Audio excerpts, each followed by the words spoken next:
5절 6절을 함께 보도록 하겠습니다. 구약 성경 108페이지에 기록이 되어 있습니다. 출애굽기 17장 5절 6절 우리 한 목소리로 함께 읽도록 합니다.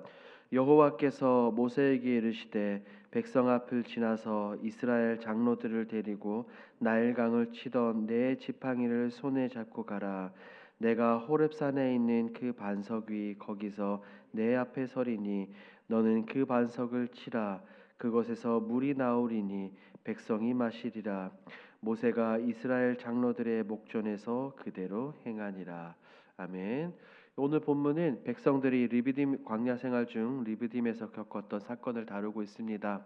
백성들은 홍해를 건너 광야를 통해 시내산으로 가는 길이었습니다. 하나님은 기적적으로 백성들을 인도하셨지만 광야에서 맞닥뜨리는 어려움 앞에서 백성들은 원망과 불평하기 시작을 했죠. 오늘 본문을 보면 물이 부족하자 불평하고 원망을 합니다. 이때 하나님은 반석에서 물이 나오는 사건을 통해 백성들의 필요와 공급을 채우셨습니다. 오늘 본문은 무엇을 우리에게 말하려고 할까요? 함께 살펴보겠습니다. 내용 관찰 1번입니다. 이스라엘 백성이 모세와 다투며 그에게 원한 것은 무엇입니까? 자, 백성들이 모세와 다투며 원한 것은 다름 아닌 물입니다. 목이 말라 물을 구하지 못하자 갈등이 생겼고 그들은 강력하게 모세에게 물을 요구합니다. 백성들은 그때 이렇게 말했죠. 왜 우리를 애굽이 아닌 이곳으로 끌고 나와 광야에서 우리를 죽게 만드냐라고 상당한 불만을 토합니다. 우리가 생각해 보면 이 백성들의 마음을 조금은 이해할 수 있습니다. 왜냐하면 물은 생존의 문제이기 때문입니다. 물을 마시지 못한다면 사람은 며칠 지나서 못하 목숨을 잃을 것입니다. 이 목마름의 문제, 물리적 생존 문제 앞에서 그들은 모세를 비난했습니다. 백성들은 단순히 하나님을 신뢰하기보다 당장 눈앞의 어려움 때문에 하나님을 원망하고 불평했던 거죠. 이것은 하나님의 지금까지 인도하심 그것에 대한 의심이었습니다. 더불어 모세의 지도력에 대한 불신을 적나라하게 보여주고 있습니다. 2번입니다. 하나님께서는 원망하는 이스라엘 백성 앞에서 모세에게 무엇을 명령하십니까? 이 하나님의 원망하는 이스라엘 백성들 앞에서 모세에게 구체적인 명령 두 가지를 내리시죠. 첫 번째 5절 말씀을 보니까 장로들을 데리고 가라는 것입니다. 이것은 백성의 지도자들로 하여금 하나님의 기적을 다시 보고 경험하고 증언하게 하려는 의도였습니다. 두 번째, 나일강을 치던 지팡이를 손에 들고 가라는 겁니다. 이 지팡이는 어떤 지팡이입니까? 모세가 기적을 행할 때 하나님으로부터 권능을 받아 기적을 행할 때 함께했던 지팡이입니다. 이 지팡이는 곧 하나님의 신실하심, 하나님의 권능과 기적을 상징하죠. 하나님은 지금 이 명령을 통해 다시 한 번 더 백성들에게 하나님의 살아계심과 하나님의 크신 권능을 드러내 보이려고 합니다. 목마름 가운데 있는 백성들을 돌보시고 그들의 필요를 채우시겠다는 하나님의 분명한 의지를 볼 수가 있는 겁니다. 이 내용을 연구와 묵상해서 조금 더 깊이 살피겠습니다. 연구와 묵상입니다. 하나님께서는 왜 모세에게 나일강을 치던 지팡이를 잡고 백성 앞을 지나서 가라고 하십니까? 모세가 들고 있는 이 지팡이는 잠시 좀 전에 말씀드린 것처럼 하나님의 권능을 상징합니다. 하나님은 이 지팡이를 통해 첫 번째 재앙부터 많은 기적들을 일으키셨죠. 곧 하나님의 강력한 권능과 백성들에게는 구원의 상징으로서 백성들에게 다시 한번 이것을 각인시키고 되새기고자 하는 하나님의 의도였습니다. 여전히 하나님은 지금 백성들과 함께 계시고 동일한 능력으로 인도하고 있다는 것을 보여주신 것이죠. 그리고 이 지팡이를 통해 이전에 경험했던 구원의 그 감격과 기쁨을 현재에도 누리게 하시고자 합니다.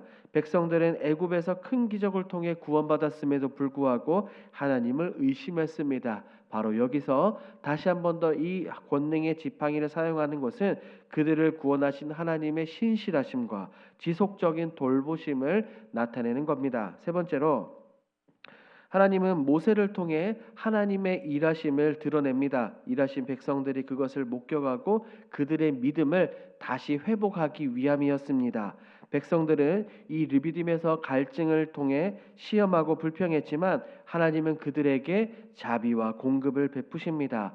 이 지팡이, 나일강을 친 지팡이는 그들의 믿음이 다시금 하나님께로 돌아오게 하는 귀한 중요한 도구가 되었던 것입니다. 그러므로 백성들의 눈에 보여지는 하나님의 권능을 그대로 나타낸 것이죠. 느낀 점을 봅니다. 하나님을 의심하며 원망하는 이스라엘 백성에게 기적의 역사를 다시금 기억하게 하시는 모습에서 무엇을 느낍니까?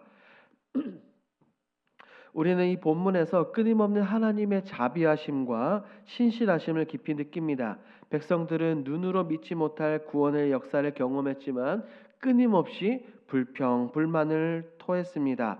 의심하고 원망했습니다. 하지만 그럴 때마다 하나님은 어떻게 반응하셨습니까?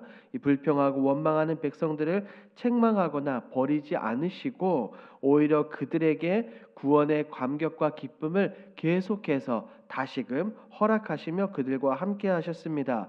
이를 통해 하나님의 사랑, 하나님의 은혜, 하나님의 신실하심이 얼마나 큰 것인지를 다시금 깨닫게 되었어요.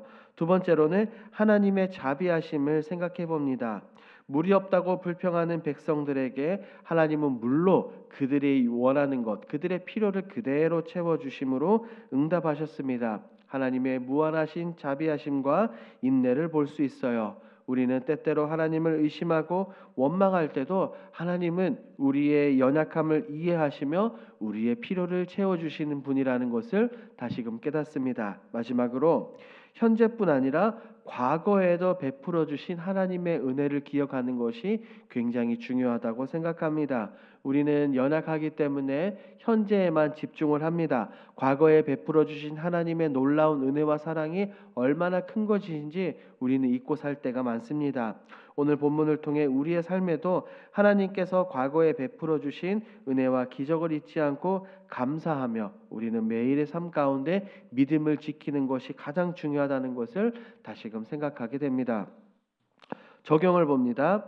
하나님의 말씀을 잘 지켰는데도 마실 물이 없는 것 같은 문제가 생겨 하나님을 원망했던 적은 언제입니까? 우리 가운데 분명히 이런 일들은 많이 일어납니다. 본문에 나오는 이스라엘 백성들의 문제가 오늘을 살아가는 곧 나의 문제라고 생각해 보면 좋겠습니다. 특별히 우리 구약에 나오는 열왕기상 19장의 엘리야를 보면 알 수 있죠.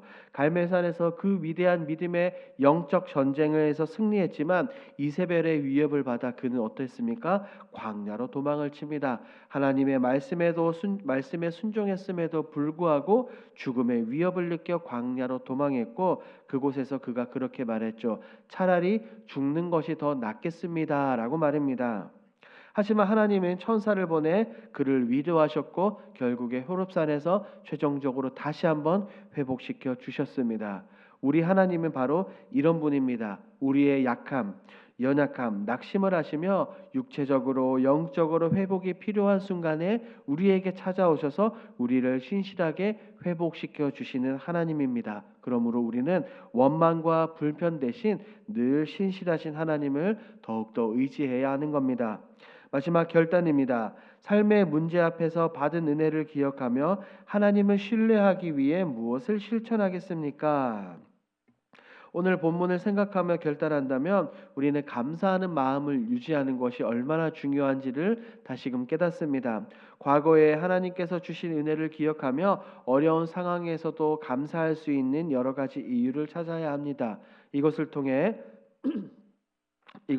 우리가 가지고 있는 이 원망과 불평은 사라지게 될 것이고 대신에 하나님의 신실하심과 하나님의 은혜, 하나님의 자비하심이 우리의 삶에 가득하게 될 것입니다. 더불어 어떤 문제 앞에서도 우리는 불평이 아니라 믿음으로 반응하는 훈련을 해야 합니다. 문제가 생겼을 때 즉각적으로 원망하거나 하나님을 불신하고 두려워하는 대신에 이 모든 것을 하나님께 맡기십시오. 맡기며 기도하는 시간을 가져야 합니다. 그것이 바로 문제 가운데서도 어려움 가운데서도 하나님을 신뢰하는 것인 줄 믿습니다. 삶의 문제는 누구에게나 다가옵니다. 그럴 때마다 언제나 신실하게 나와 동행하시고 우리에게 힘 주시는 하나님을 붙들어야 합니다. 이런 놀라운 믿음의 삶을 살아가시는 저와 여러분들이 되길 우리 주님의 이름으로 축복합니다. 아멘. 우리 함께 기도하도록 하겠습니다. 첫 번째, 신실하신 하나님만 더욱 의지하게 하옵소서. 두 번째, 문제를 만날 때 원망보다 받은 은혜를 기억하며 사는 예수님의 온전한 제자가 되게 하옵소서. 세 번째, 우리 계속해서 기도하는 10월 집중 기도 제목입니다. 하나님께서 일하시는 건축이 되게 하시며 철저히 기도로 준비하게 하옵소서. 마지막 기도, 예배 공간인 본당이 아름답고 거룩하게 리모델링 되게 하옵소서. 이와 같은 공동 기도 제목으로 기도하시고 여러분들이 가지고 오신 개인 기도 제목으로 자유롭게 기도하시다가 돌아가겠습니다.